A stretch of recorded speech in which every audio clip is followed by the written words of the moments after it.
Well, here we are. The end of the road. A scientific phenomenon yet to be witnessed by man.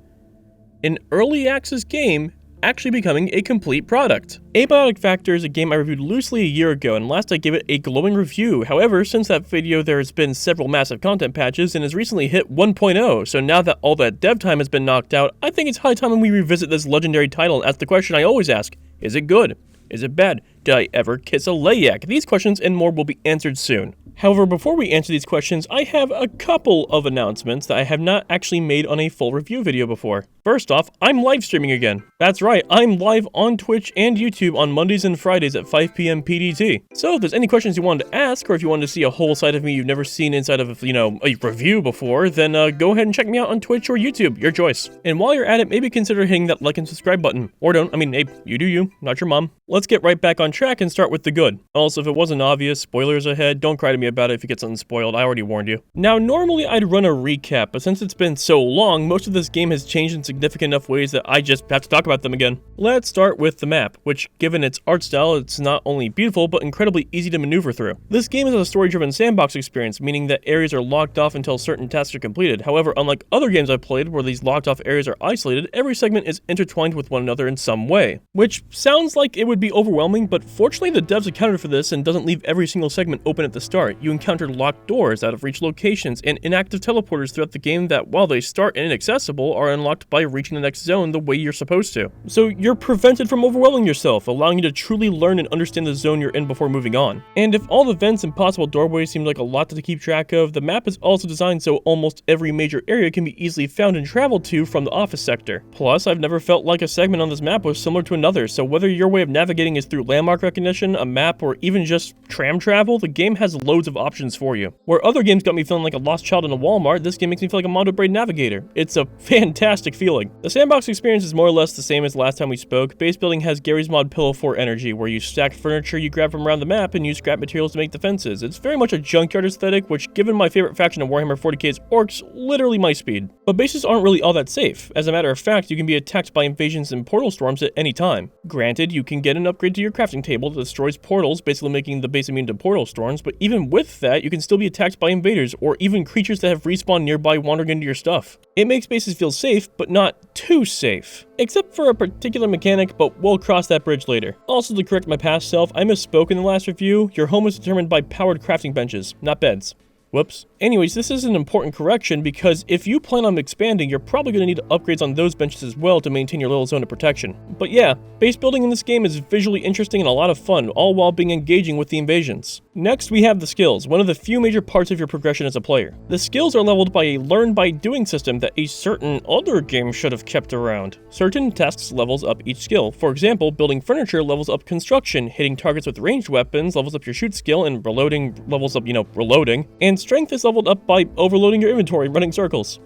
Okay, maybe not all of them are bangers, but still. Skills not only increase your power with those activities, but grant passives to greatly boost the action itself, like a permanent 5% speed boost for sprinting, being able to use heavy weapons or military-grade weaponry, fishing spots. Tangent, you know a game is fucking good when it has fishing. So, as you play the game and delve into every mechanic, you will eventually become more powerful at those tasks and become nearly unstoppable. Nearly being the keyword because the combat is brutal. You only get an attack button and a right-click ability on some weapons, and a dash attack that is obscenely strong, but besides the point is your attacks are not all that complicated. However, the enemies have an entire arsenal just chilling in their back pocket. Enemies are absolutely packed with abilities, attacks, and effects to make fighting any of them a genuine threat. At first, you start with these little pests that do sonic spin dashes at you, then you get peccaries, which have explosive headbutts and a standard melee. Then you get two unkillable enemies, only one of which you can get rid of with a rather large flashlight, the other getting mad and ripping your skin off, multiple robot variants with different attacks, mechanics, and ways to absolutely ruin your life, especially the robots with the missile codes on standby.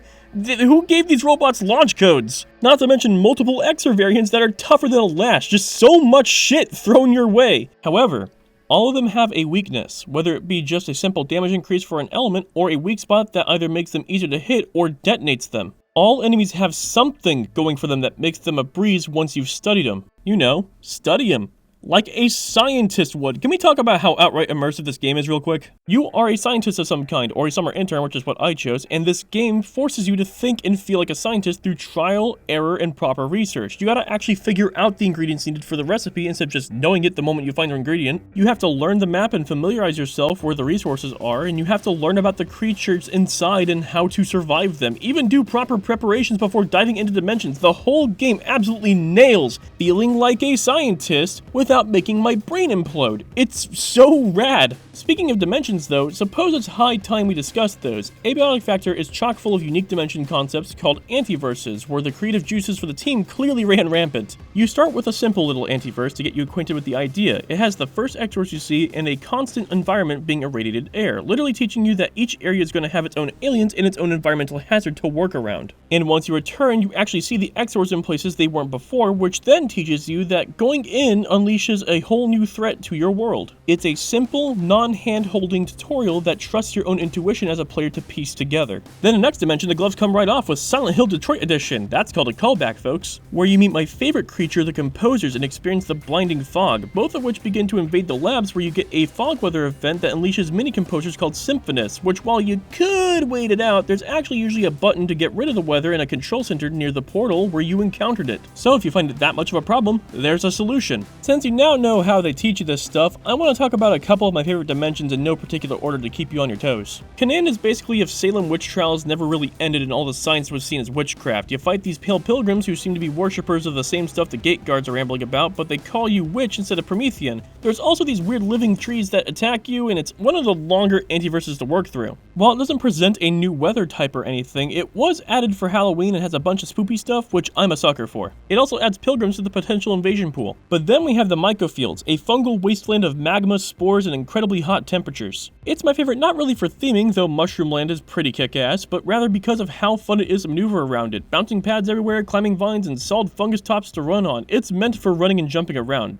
Too bad it's hot as hell in there. It also introduces a weather event of airborne spores, which increases the local temperature, replaces normal peccaries with mushroom peccaries, and gives you a chance to be infected by mushroom spores. Genuinely a threat. Those are only 4 of the 15 portal worlds in this game, not including home worlds, all of them with unique locales and challenges, one of which being something I'm not a fan of, but we'll touch up on that later. Genuinely, every location in this game feels inspired, and it makes me so excited to see every little detail and questline. There's so many minor details I love about this game too. Farming and cooking is genuinely fun, especially with the soup recipes. The story is told in a way where you can just press E and listen to the lore as you continue what you were doing, which I personally love. In my opinion, I would enjoy story games a lot more if they would tell me the story without impeding my gameplay. They added the ability to upgrade armor to new versions that keep it up to speed with late game stuff. The limb system makes fighting far more dangerous, but also means armor for those areas actually protect those limbs, and there's loads of secrets. Like if you give a bandage to the guy dying by the forklift, he becomes a traitor, which I did not know till I started streaming. Y'all should catch my streams, by the way. Would love to see y'all there. I digress. This game is completely jam-packed with care, love, ambition, and just solid design in almost every corner.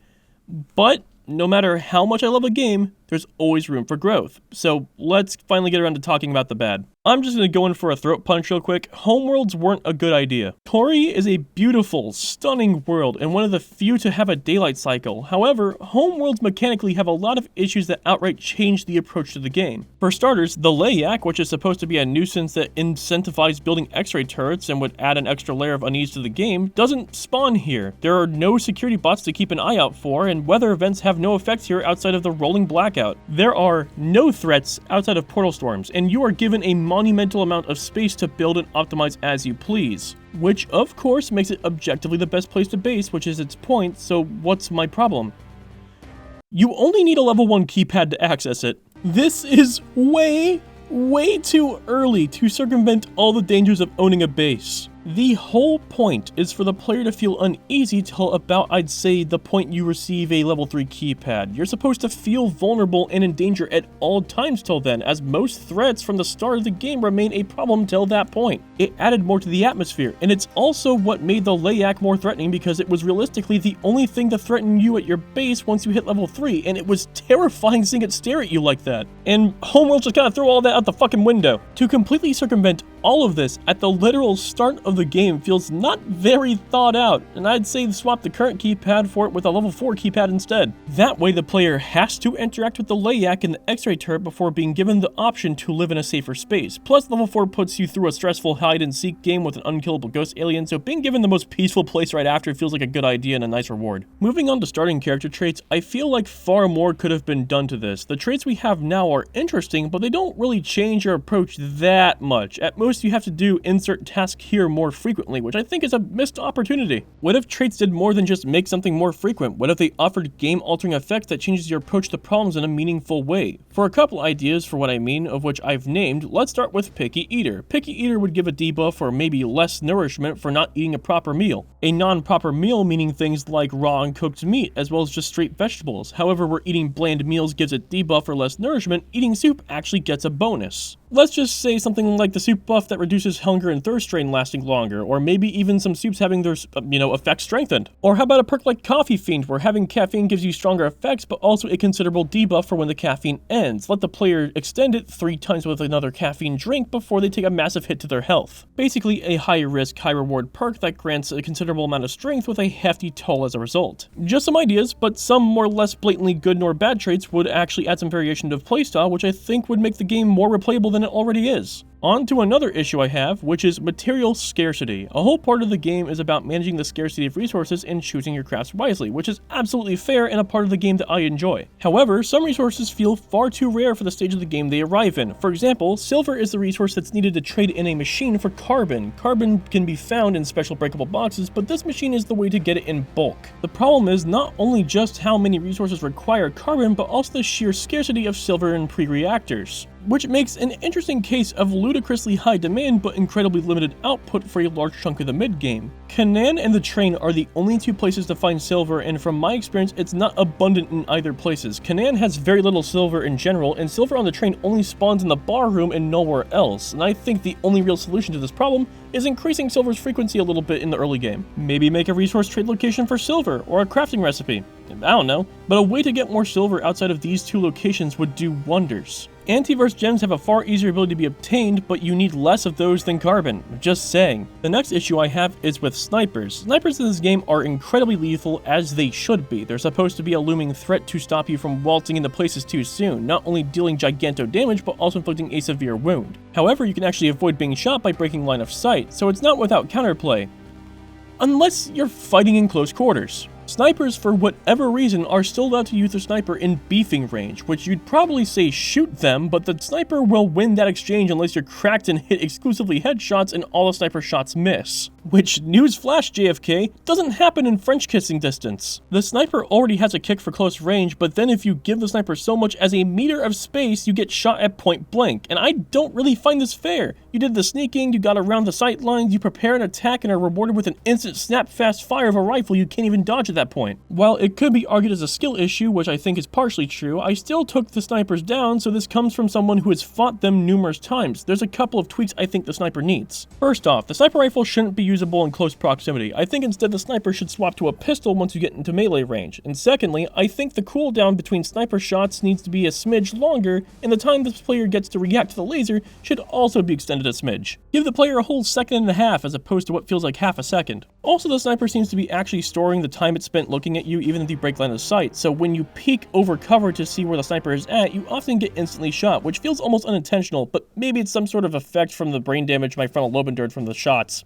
I don't know. Alternatively, make snipers a lot squishier in melee. My point is, these are incredibly strong enemies, and a tweak is all that's needed. And while we're on the topic of enemies, let's talk about enemies that actually annoy the shit out of me. Shield guards fucking suck to fight against, and even the strat of shooting their feet doesn't really work because they'll just crouch and you can't hit them. Don't know if you can break their guard, but I got around this with the lodestone hammer. The Spirit Xer's melee attack is incredibly annoying and even buggy. It multi-hits rapidly so long as you're within the poke range. They can teleport towards you and get instant poke range without any wind-up or warning on that teleport, which all Xors have that instant teleport problem, which in general I find is annoying. And if a Spirit Xer enters water, it will stand on the ground that's underwater and stab you with the spear sometimes. And if you get hit with a spear for any reason while you are swimming, your character will suddenly experience gravity as the liquid isn't there, and you will get your ass wily coyoted and plummet to your death. And that's not a one-off bug either. It is a constant problem with these extras, and I don't know why. And while the layak is cool for a little while, it just becomes annoying to deal with over time, because I already know how to put up with it. Is there like, can we get an option to lock this thing up after a certain point? I would appreciate it. And because I always get that comment saying I never answered the third question, yes, I did end up kissing the layak because it caught me around the corner. There's a trinket to deal with it, but taking up a trinket slot to remove something you don't really need to see anymore is kind of silly.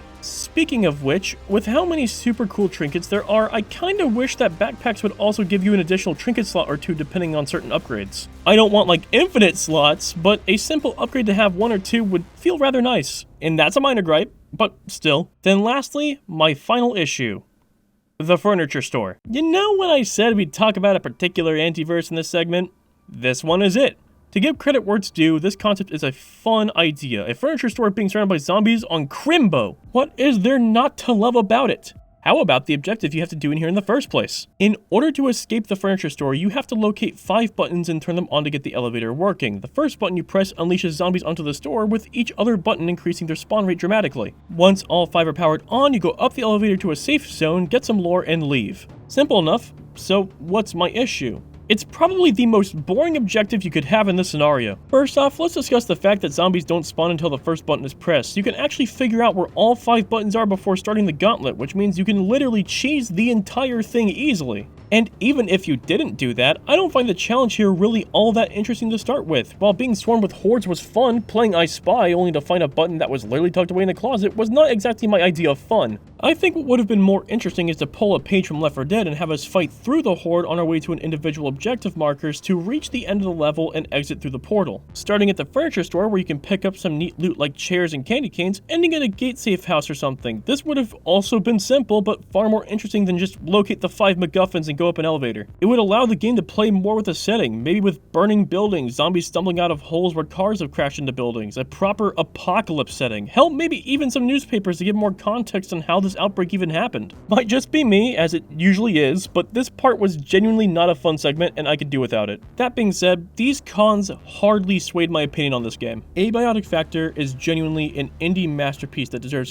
far more recognition than it was given. The game feels like a love letter in every way, and every single piece of design feels like it was made just for us. Games don't often get me feeling like this, but Abiotic Factor earned its S rank on my tier list for a reason. Again, watch my streams for context. This game has easily solidified itself as my favorite story-driven sandbox game ever made, an easy top 10 of favorite games I've ever played in my life. Needless to say, I think it's worth every dollar, and I highly suggest you pick it up whenever you can. It's a gaming experience that should not be missed. This has been the Bond Dweller.